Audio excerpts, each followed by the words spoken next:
കള്ളനോട്ടടി വീട്ടിൽ തന്നെ. പണം നിക്ഷേപിച്ചത് അമ്മയുടെ അക്കൗണ്ടിൽ. കാട്ടാക്കടയിൽ കള്ളനോട്ടുണ്ടാക്കിയ സംഭവത്തിൽ 2 പേർ പിടിയിലായി. പറണ്ടോട്ട് സ്വദേശിയായ ബിനീഷ്, ആര്യനാട് സ്വദേശി ജയൻ എന്നിവരാണ് കാട്ടാക്കട പോലീസിന്റെ പിടിയിലായത്.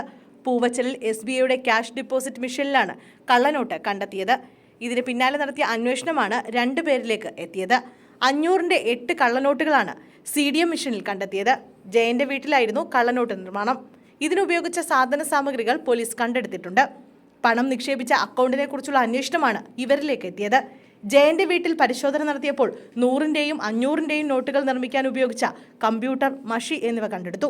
100 രൂപയുടെ നോട്ടുകൾ ഇവിടെ പ്രിന്റ് ചെയ്ത് വെച്ചിട്ടുണ്ടായിരുന്നു. 6-ാം തീയതി ബാങ്ക് ഉദ്യോഗസ്ഥർ CDM പരിശോധിച്ചപ്പോൾ പ്രത്യേക അറയിൽ കള്ളനോട്ട് കിട്ടി. നിക്ഷേപിച്ച അക്കൗണ്ടും സമയവും കാർഡ് വിവരങ്ങളും ഉൾപ്പെടെ ബാങ്ക് അധികൃതർ പരാതി നൽകി. അക്കൗണ്ട് ഉടമയുടെ വിവരം അന്വേഷിച്ചെത്തിയ പോലീസ് ആദ്യം ബിനീഷിനെ പിടികൂടി. പിന്നാലെ ജയനെയും പിടിച്ചു. വീട്ടിലെ കള്ളനോട്ടടി തുടങ്ങിയിട്ട് 1 മാസമായി എന്നാണ് ഇവർ പോലീസിനോട് പറഞ്ഞത്. കൂടുതൽ നോട്ടുകൾ ഈ രീതിയിൽ അച്ചടിച്ച് വിതരണം ചെയ്തിട്ടുണ്ടോ, വേറെ എവിടെ നിന്നെങ്കിലും മാറിയെടുത്തിട്ടുണ്ടോ എന്നും പോലീസ് അന്വേഷിക്കുന്നുണ്ട്.